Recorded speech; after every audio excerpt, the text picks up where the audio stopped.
বন্ধুরা কেমন আছো? তো চলে আসলাম সেই রাস্তায় আজকে সকালবেলায়।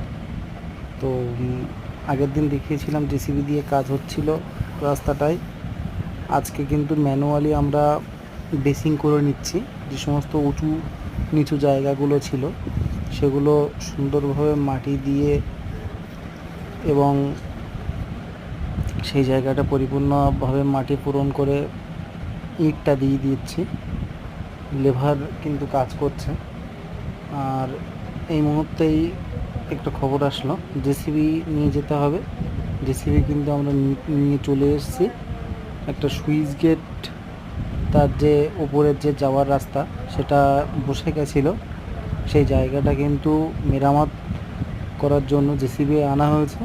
এবং দেখতেই পাচ্ছ আশেপাশে যে লোকগুলো চলে এসছে এবং বৃষ্টির যে জলটা রাস্তার নিচে জমেছিল সেই জলটা জেসিবি দিয়ে তুলে বাইরে ফেলে দেওয়া হচ্ছে।